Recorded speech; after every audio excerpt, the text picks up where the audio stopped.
안녕하세요. 이번 영상에서는 일제강점기를 총정리해보고자 합니다.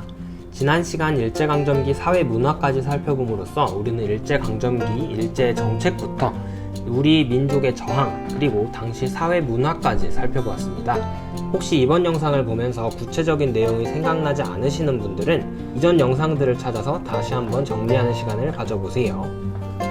일제강점기 첫 시간에 말씀드렸다시피 일제강점기 모습은 시기별로 일제의 통치정책과 우리의 대응을 살펴보고 또 일제의 통치 방식은 통치 방식대로 우리의 대응은 대응대로 시기별 변화 과정을 살펴보면 되겠습니다. 먼저 일제의 통치 방식의 변화를 살펴보겠습니다.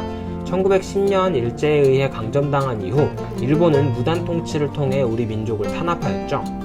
세부적인 내용으로는 헌병들이 모든 경찰 업무를 담당하는 헌병경찰제, 조선인에 대한 태형령 실시, 즉결처분권, 기본권의 제한 등이 있었습니다. 하지만 1919년 3.1운동을 계기로 문화통치로 통치 방식이 바뀌게 되죠. 이로 인해 헌병경찰제에서 보통경찰제로 태형령은 폐지되었으며 언론, 출판, 집회, 결사의 자유가 일부 허용되었습니다. 그러나 치안유지법을 통해 독립운동에 대한 탄압은 심해졌으며 친일파 양성에 집중하던 시기였습니다. 이러한 유화정책을 실시하던 일본이었지만 1929년 전 세계적인 경제적인 어려움이 찾아오면서 또다시 변화가 생겼습니다. 세계 대공황의 영향으로 일본 경제 역시 어려워지자 일본이 선택한 것이 바로 전쟁이었죠.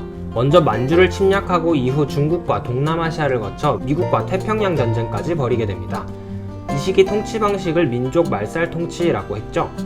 1930년대 이후로는 한반도 자체를 전시체제에 맞게 거대한 군수공장으로 만들고자 하였던 것입니다.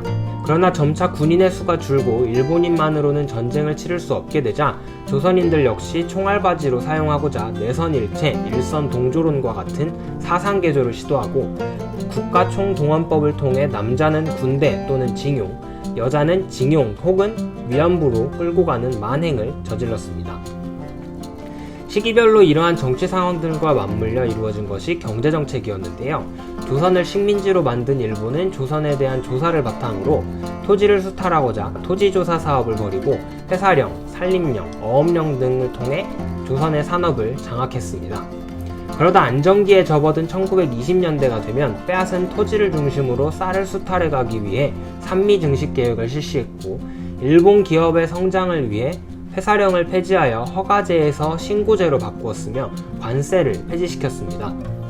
그러다가 전시체제 속에서 자원이 부족해지자 쌀을 대부분 군량미로 수탈해가는 공추를 실시하고 한반도 내에는 배급제를 운영하였습니다. 심지어 숟가락, 젓가락과 같이 금속 재료는 모두 빼앗아 전쟁 준비에 활용하기도 했습니다.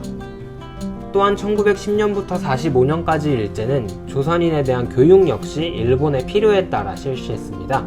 식민지 초기 조선인은 단순 노동자로만 양성하기 위해 일본어 교육과 실업 교육에 집중하였으며 4년만 교육하고 바로 사회 진출을 유도하여 경제적 이익을 극대화하고자 한 일본은 20년대 문화 통치를 실시하면서 한국어 교육을 필수화하고 수업 연한도 4년에서 6년으로 늘려 조선 사람들의 일본에 대한 반감을 줄이고자 하였습니다. 하지만 전시체제로 돌아서게 되면서 한국어를 선택 과목으로 변경했다가 아예 폐지시켰으며 한국신민 서사를 강요함으로써 조선 사람들이 일본에 충성을 다하도록 하는 교육을 실시했습니다. 일본의 정책이 이렇게 변화하는 동안 우리의 독립운동 역시 변화 발전했죠. 무장투쟁에 대하여 먼저 살펴보겠습니다. 1910년대에는 아직 이렇다 할 독립군 세력이 형성되어 있지 않았기 때문에 독립군 양성을 준비했었습니다. 하지만 앞서 살펴보았듯이 1910년대에는 일본의 탄압으로 두세 사람이 모이는 것 자체가 불가능했기 때문에 만주 지역을 중심으로 독립군 양성에 집중하게 됩니다. 이렇게 준비된 독립군들은 1920년 본격적인 활동을 시작했습니다. 홍범도 장군의 대한독립군을 중심으로 한 독립군들은 1920년 6월 봉오동 전투에서 일본군을 무찌르고 일본이 민간인을 상대로 보복하자 김좌진 장군과 함께 청산리 대첩을 통해 독립군의 힘을 보여주었습니다.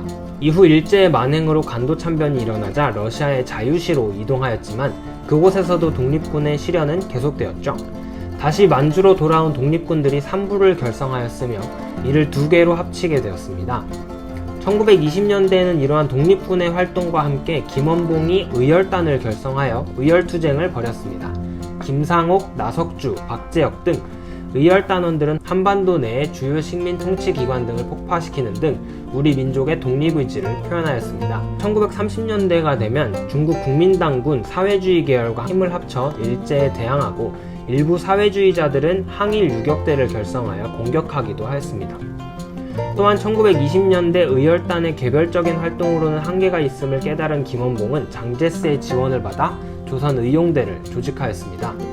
이 시기 대한민국 임시정부는 어땠나요? 힘들어진 상황을 해결하기 위해 김구는 의열단과 유사한 한인애국단을 1930년대에 만들고 이봉창, 윤봉길 의사 등의 의거에 힘입어 중국의 지원을 받아 다시 독립운동에 집중하게 되었습니다. 이렇게 만들어진 임시정부 소속의 군대가 바로 한국광복군이었습니다. 한국광복군은 일제의 아시아 침략이 심해지면서 2차 세계대전에 참전하여 미국, 영국 등의 도움을 주었었죠.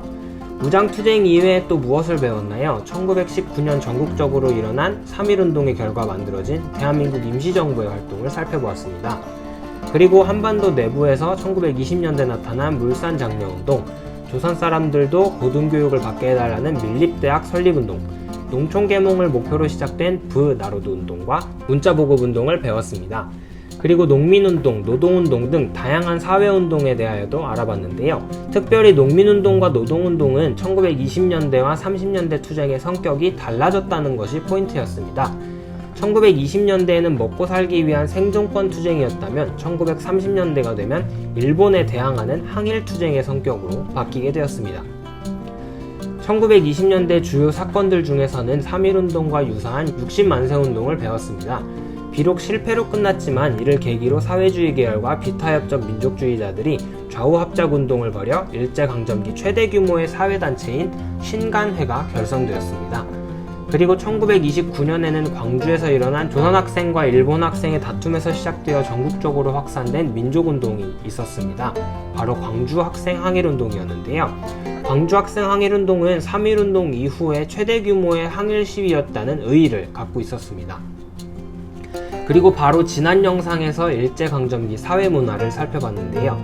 각 종교계의 활동과 함께 문학작품들을 보았습니다. 그리고 가장 중요한 역사학자들과 국어학자들의 활동에 대하여 살펴봤는데요. 민족주의 역사학자인 박은식은 민족 혼을 강조하였고, 신채호는 조선 상고사라는 역사서를 저술하여 민족주의 역사학의 토대를 다졌습니다.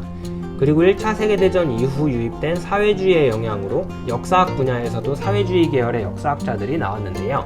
백나무는 조선 역시 보편적인 시대 발전을 따른다며 일제의 정체성론을 비판하였습니다.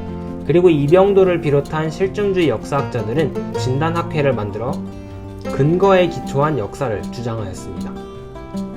국어 분야에서는 조선어 연구회가 1921년 만들어지면서 한글이라는 잡지를 발행하고 한글을 알리고자 하였고, 1931년에는 조선어 연구회를 개선한 조선어 학회가 만들어지면서 한글 맞춤법 통일한 제정, 우리말 큰사전 편찬 시작 등 다양한 활동을 벌였으나 1942년 일제 탄압에 의해 해산되었습니다. 오늘은 일제강점기 모습을 총정리하는 시간을 가져보았는데요. 일제강점기를 모두 다루는 영상이다 보니 세부적인 내용은 다루지는 못하였지만, 혹시 다시 정리하고 싶으신 분들은 해당 내용의 영상을 참고하시면서 정리해보면 되겠습니다. 이번 시간 여러분에게 드릴 과제는 일제강점기 우리가 배운 내용을 다시 한번 총정리해보는 것입니다. 그리고 이번에도 역시 수업 내용 중에 이해가 되지 않는 부분은 언제든지 질문해주시면 답변해드리도록 하겠습니다. 다음 영상에서는 해방 이후 한반도의 상황을 살펴보도록 하겠습니다. 오늘 수업도 수고 많았습니다. 다음 영상도 기대 많이 해주시고요. 그럼 우리는 다음 시간에 만나요. 안녕.